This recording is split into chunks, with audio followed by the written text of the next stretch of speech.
Hello students, मैं संदीप सोम एक बार फिर से आपके सामने एक नया टॉपिक लेकर हाजिर हूँ।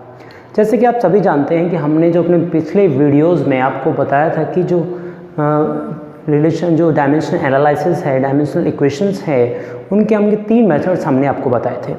फर्स्ट था principle of homogeneity, check the correctness of equations. उनकी डायमेंशन को हमें क्या करना था, चेक करना था। दूसरे पॉइंट्स में हमने लिया था कि कैसे एक यूनिट को हम दूसरे यूनिट्स में कन्वर्ट करते हैं, तो हमने बताया था कन्वर्जन ऑफ यूनिट्स। आज हम अपना तीसरा पॉइंट ले रहे हैं। जो हमारा तीसरा पॉइंट है क्या है, relation between the physical quantities, या फिर आपका reducing relation among the physical quantities.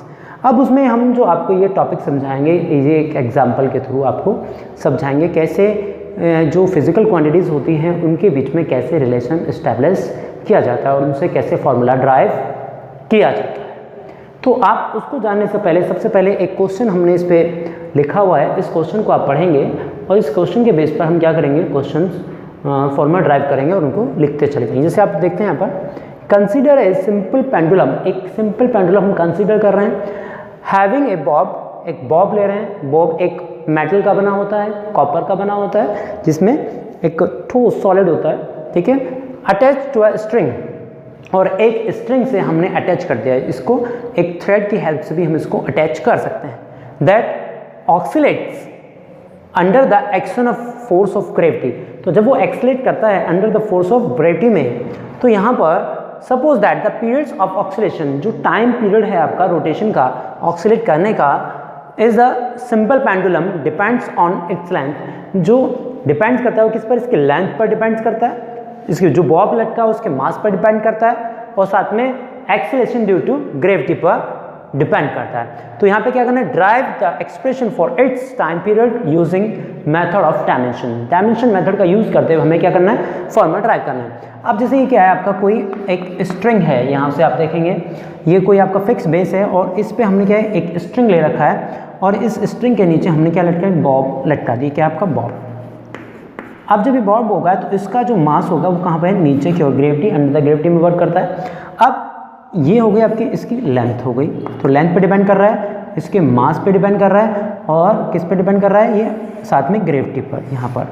तो ये जब आप रोटेट करेगा तो कहाँ जाएगा आपका, ये इस तरह से, यहाँ से ऐसे, इस तरह से यहाँ से क्या करेगा, आपका मूव करेगा दोनों ओर। अगर ये मीन पोजीशन है तो उस मीन पोजीशन के दोनों ओर मूव करेगा, और यहाँ पर ये डिपेंड्स किस पे कर रहा है। अब drive the expression for time period, मतलब हमें टाइम पीरियड्स के लिए इक्वेशंस हमें ड्राइव करने के, मतलब टी जो है वो डिपेंड्स करता है किस पर, हमने किस क्या लिखा है पे, एल पर, एम पर और जी पर। तो यहाँ पर एल आपका लेंथ है, एम आपका मास है, और जी आपका ग्रेविटी है। तो यहाँ पे क्या लेके चलेंगे, पावर ए, पावर बी और इसकी सी। तो ये ए बी सी जो होती है कंपोनेंट्स होते हैं इसकी पावर्स के रूप में। अब जैसे हम यहाँ पे क्या करते हैं, कांस्टेंट को हटाते हैं, तो हमेशा प्रोपोर्शन को हटाते हैं तो क्या आता है, हमेशा एक कांस्टेंट आता है, और यहाँ पे कांस्टेंट क्या लेते हैं, के।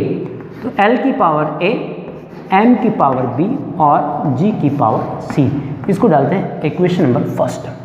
अब हमें क्या करना है, take dimension on both side. सबसे पहले क्या लेते हैं, दोनों तरफ की डायमेंशन लेके चलते हैं। Take dimension on both side, take dimension on both side. जैसे हम दोनों तरफ क्या लेके चलते हैं, इसमें डायमेंशंस लेके चलते हैं, तो इसमें ध्यान देने वाली बात क्या है, जैसे हम डायमेंशन लेके चलते हैं तो यहाँ पे क्या है, टी। तो यहाँ पर टाइम के लिए आपका m की पावर 0, l की पावर 0, t की पावर कितना हो जाएगा आपका 1, क्योंकि टाइम पीरियड है और टाइम के लिए हम किस तरह करते हैं, डायमेंशन में t से। तो इधर देखिए, इधर क्या है आपका जो कांस्टेंट है, k क्या है यहाँ पे, कांस्टेंट है, और कांस्टेंट क्या होता है, एक डायमेंशनलेस क्वांटिटी होता है, तो उसकी हम कोई डायमेंशन इसमें नहीं लिखाएंगे, क्योंकि एक नंबर यहाँ पर आता है और नंबर्स की कोई भी हम डायमेंशन नहीं लेके चलते हैं, ठीक है। यहाँ पर अब l क्या है आपका, लेंथ, और लेंथ कितना है आपका, यहाँ पे l की पावर कितना है आपका 1, पूरे की पावर कितना है आपका a। अब यहाँ पर देखिए m क्या है आपका, मास, तो मास के लिए पावर कितनी है आपकी 1 है, तो इसमें भी कितना आपका पावर होगी इसकी b। तो यहाँ पर आप देखिए, यहाँ पे क्या है g, और g जो है ग्रेविटी, ग्रेविटी के लिए l की पावर 1, t की पावर कितना होता है -2, और पूरे की पावर है आपकी c। तो अब आपको क्या करना है, यहाँ पर जितने भी टर्म्स हैं m के टर्म्स को एक साथ एल के टर्म्स को एक साथ और टी के टर्म्स को एक साथ हम लेके आएंगे। तो जैसे सबसे पहले हम क्या देखते हैं, एम देखते हैं सबसे पहले, क्योंकि यहाँ पर क्या है सबसे पहले एम है। तो एम की पावर को जब हम यहाँ पे देखेंगे तो एम की पावर इधर कितनी है, बी, ठीक है, 1 के बी में मल्टीप्लाई हो जाएगा।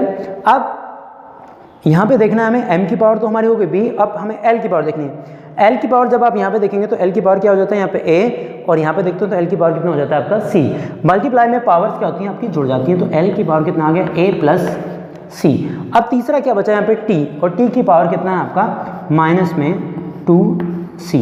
अब हमें क्या करना है, इधर देखिए m की पावर 0, l की पावर 0, t की पावर कितना 1। इसको हम एक नंबर देते हैं कितना, इक्वेशन नंबर 2।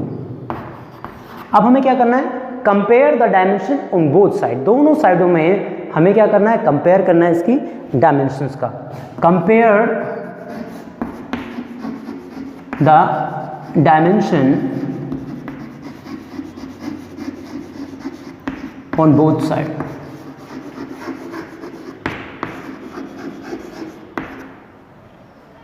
ठीक है, compare the dimension of both side. जैसे हम दोनों साइड की कंपेयर हमें करनी है, तो आप इधर देखें, यहाँ पर जो m की पावर है, डायमेंशन क्या होती है आपकी ए बी सी के रूप में। इधर m की पावर कितना है 0, और इधर एक m की पावर कितना है b। इसका मतलब b की जगह कितना है यहाँ पे 0 है। तो यहाँ पर क्या लिखा मैंने, b इक्वल्स टू कितना आ गया मेरा 0।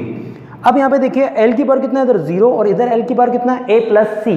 तो इसका मतलब दैट मीन्स a प्लस सी जो है वो किसके इक्वल है, यहाँ पर लिख सकते हैं a plus C equal to किसके, 0 के इक्वल है।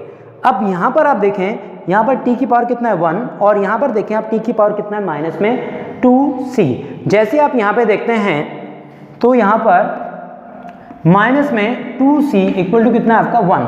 तो यहाँ से हम c की वैल्यू का निकालते हैं, तो c बराबर कितना माइनस में आपका आ गया 1/2। अब b की वैल्यू तो हमारी पहले से ही फिक्स है, ठीक है। इसका मतलब हमें c की वैल्यू को जैसे हम यहाँ पे रखेंगे तो यहाँ पे क्या हो जाएगा, a माइनस कितना आपका c/2 इक्वल टू 0। और जैसे हम इसको वैल्यू निकालते हैं तो वैल्यू इसको हम इधर लेके जाएंगे तो a की वैल्यू कितनी आ जाती है आपकी 1/2, और c की पावर आ गई हमारी 1/2। तो अब क्या करते हैं, put the value of a b c, put the value of a b and c in equation number 1। a b c की वैल्यू हम रखते हैं इक्वेशन फर्स्ट में। अब देखिए यहाँ पर t इक्वल टू कितना है आपका k है, और यहाँ पर l की पावर कितना a, और l की पावर यहाँ पर हमारा क्या a की जगह हमारा जो वैल्यू आई है वो देखिए आप कितनी है, आपकी a की वैल्यू है आपकी 1/2। तो यहाँ पर l की पावर कितनी होगी आपकी 1/2। अब यहाँ पर देखिए अगला क्या है m, तो m की पावर कितना है b है, और b की वैल्यू जो हमने निकाली है वो निकाली है हमने 0, तो b की वैल्यू हो गई हमारी 0। अब देखिए यहाँ पर क्या है g, और g की वैल्यू जो है यहाँ पर हम देखते हैं c है, और c की वैल्यू कितना है माइनस में 1/2। तो c की वैल्यू कितना है माइनस में 1/2। अब देखिए कि जिसकी भी पावर 0 होती है, जिसकी पावर 0 होती है उसकी वैल्यू होती है हमारी 1। तो यहाँ पर इसकी वैल्यू तो हो गई हमारी 1, तो यहाँ पर k, l की पावर कितना हो गया 1/2, और इसकी पावर 0। अब यहाँ पर देखिए g की पावर कितना है माइनस में 1/2। जैसे g की पावर 1/2 इसको क्या लेके जाएंगे हम, नीचे की ओर लेके जाएंगे, तो यहाँ पर इसकी जो पावर है वो बन जाएगी आपकी प्लस में 1/2। अब यहाँ पर देखिए मैं इसको इस तरह से लिख सकता हूँ, यहाँ पे k, और मैं लगा सकता हूँ इस पर अंडरूट में l/g।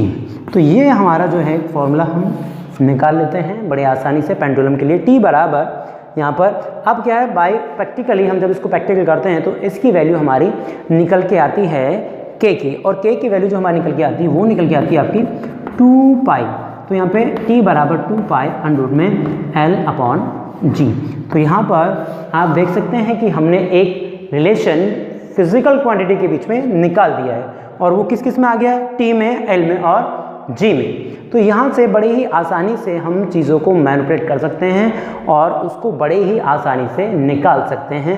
ये आपका जो एनसीईआरटी बुक है उसमें बाकायदा आपका क्वेश्चन गिवन है, तो आप इसको ध्यान से देखें। ध्यान से देखने में क्या है, सबसे पहले देखें इसमें क्या लिखा हुआ है, consider a simple pendulum having Bob. एक सिंपल पेंडुलम है जिसमें क्या है, एक बॉब अटैच है एक स्ट्रिंग से। ये स्ट्रिंग है, जैसे कोई धागा होता है, थ्रेड होती है, तो उससे क्या है अटैच है। अब that oxalate under the gravity, जब ये अंडर द ग्रेविटी एक्सीलरेट करता है तो उस कंडीशन में यहाँ पर इस पर जो ऑक्सीलेशन पर है टाइम पीरियड पर क्या क्या डिपेंड करता है, इसके इसकी लेंथ, स्ट्रिंग की लेंथ, बॉब का मास और ग्रेविटी, 3 चीज़ें डिपेंड करती हैं। और हमने यहाँ पे बता दिया कि कोई भी टाइम पीरियड्स आपका डिपेंड करता है, उसका मास से कोई रिलेशन नहीं है। मतलब जो टाइम पीरियड्स है वो मास पर डिपेंड नहीं करता। हमारे फॉर्मूले में से मास क्या हो गया आपका, गायब हो गया फॉर्मूले में। जबकि हमने क्या दिखाया था ऊपर, हम ये बताते थे कि इसमें मास भी होता है, लेकिन आप देखिए जैसे हम फॉर्मूले को कैलकुलेट करते चले गए तो उसने कहा जो टाइम पीरियड है वो लेंथ पे और ग्रेविटी पे डिपेंड करता है, नॉट आपका मास पर। तो मास पर वो डिपेंड ना करके आपका लेंथ पे और किस पे, ग्रेविटी पे डिपेंड करता है, अंडर द ग्रेविटी। तो ये हमारा आज का टॉपिक जिसमें हमने फिजिकल रिलेशन बताया। अगले वीडियोस में हम आपको तीनों जो हमारे पॉइंट्स हैं, जो हमने फिजिकल क्वांटिटी लिया है, चेक द करेक्टनेस और कन्वर्जन ऑफ यूनिट्स, और थर्ड आपका ये, इन पर तीनों पर डिफरेंट हम क्या लेंगे, आपके न्यूमेरिकल से लेंगे और उस न्यूमेरिकल के साथ आपके सामने फिर से हाजिर होंगे। तो आज के लिए हमारे इस वीडियो में इतना ही। धन्यवाद।